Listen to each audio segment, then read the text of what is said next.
Sir ప్రతి సందర్భంలో కూడా హరీష్ రావు గారు సార్ బిల్లు ఒకటి ఉంటే వారు వేరే విషయాలు మాట్లాడతారు సార్.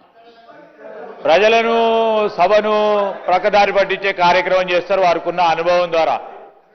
ఈరోజు మేము చెప్తా ఉన్నాం అధ్యక్ష, అన్ని విషయాల విషయంలో ఒకటి మొదటి నుంచి అభివృద్ధి, మరి సిద్దిపేటలో ఫాగింగ్కి సంబంధించి, ఎల్ఆర్ఎస్కి సంబంధించి, ఎస్డిఎఫ్కి సంబంధించి, టీయూఎఫ్ ఐడిసికి సంబంధించిన అన్ని అంశాలు లేవనెత్తారు అధ్యక్ష. నేను ఇంత పూర్వకం కూడా చెప్పాం, ఇది ఒక షార్ట్ నోటీస్ ద్వారా రండి, అవకాశం ఇచ్చినప్పుడు రండి, మాట్లాడదాం, చర్చకు సిద్ధం. మేము ఈరోజు మున్సిపాలిటీసు కార్పొరేషన్కు సంబంధించిన అభివృద్ధి విషయంలో ఎక్కడా కూడా నిధుల పరంగా ఇబ్బంది లేకుండా కనీస అవసరాలు తీర్చే ఓ కార్యాచరణ తీసుకొని ఆనాడు మీరు ఇచ్చిపోయారు. ఆర్థిక వ్యవస్థ ఏ విధంగా ఉండెనో దాన్ని సరిచేసే కార్యక్రమంలో కార్యాచరణలో ఉండుకుంటూ కూడా ఎక్కడ కూడా ఇబ్బంది లేకుండా ఈరోజు కావాల్సిన మౌలిక సదుపాయాలు కల్పిస్తా ఉన్నాం అధ్యక్ష. ఈరోజు మీరు కలెక్టరేట్స్ని 33 జిల్లాలకు సంబంధించిన కొత్త కార్యాలయాలని కలెక్టరేట్స్ సంబంధించి ఏదో చెప్పేసినాక అక్కడ సిబ్బంది లేరు, డబ్బులు ఇవ్వలే, కాంట్రాక్టర్లకు డబ్బులు కూడా ఇవ్వలేదు సార్. కలెక్టరేట్లు అట్లా కట్టేసి వదిలేసిండ్రు.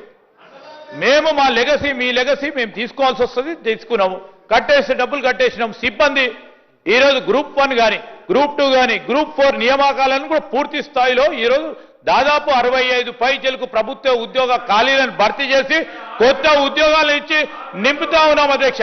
వారు చెప్తా ఉన్నట్టు ఈరోజు శానిటరీ ఇన్స్పెక్టర్ మేము సానుకూలంగా తీసుకుంటాం. ఇప్పుడు ఎక్కడెక్కడైతే శానిటరీ ఇన్స్పెక్టర్ లేరో అక్కడ అన్నిటిని కూడా సమాచారాన్ని తీసుకుంటాం. వారు చెప్తా ఉన్నారు శానిటరీ ఇన్స్పెక్టర్స్ పనిచేయటం లేదు సిద్దిపేటలో అని, సమాచారాన్ని తీసుకుంటాం. లేరు, అవసరం ఉన్న చోట తప్పకుండా ఇచ్చే కార్యాచరణలో ఉన్నాం కనుక, మేము చేస్తా ఉన్నాం కనుక వారు అడుగుతా ఉన్నారు. వారి ప్రభుత్వంలో ఉండి వారు చేయలేదు, వాళ్ళ ప్రభుత్వం చేయలేదు కనుక వారు పెట్టలేకపోయినారు. సో ఈరోజు కూడా చెప్తా ఉన్నాం, ఎస్డిఎఫ్ టీయూఎఫ్ఐడిసికి సంబంధించి ఎక్కడ టీఆర్ఎస్ కాంగ్రెస్ పార్టీ అని లేదు అధ్యక్ష. వాళ్ళలాగా ఈరోజు ఎక్కడైతే అవసరాల నిమిత్తంలో సైంటిఫిక్ గా పనులు ఇక్కడ అవసరం ఉంటాయంటే ఆ రోజు ఇష్టారాజ్యంగా అడ్డగోలుగా వారి శాసనసభ్యులు ఇచ్చిన దగ్గరే పెట్టుకునే కార్యక్రమం చేసిండ్రు, కార్యాచరణ తీసుకున్నారు. మేము అట్లా చేయలే.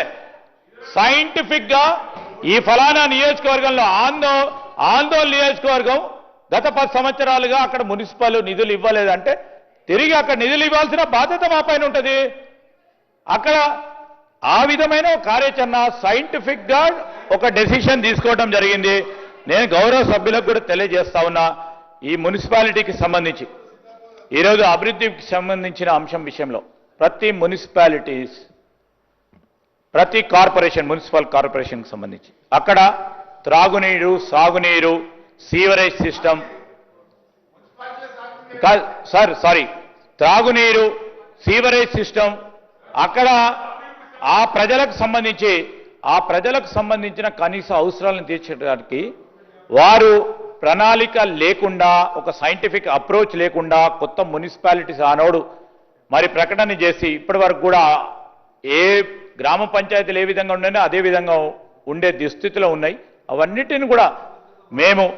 అవన్నిటిని కూడా మంచి అభివృద్ధి పథకంలో తీసుకెళ్లే ప్రయత్నంలో ముందుకెళ్తాం తప్ప ఏది కూడా చేయలేం.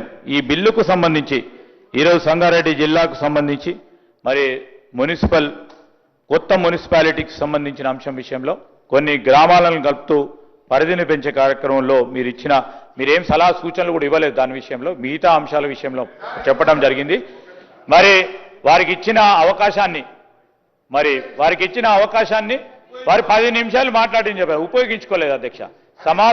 సభా సమయాన్ని వృధా చేయకుండా ఈ బిల్లును ఆమోదం చేయాల్సిందిగా గౌరవ సభ్యులను మరి మీ ద్వారా కోరుతా ఉన్నాను.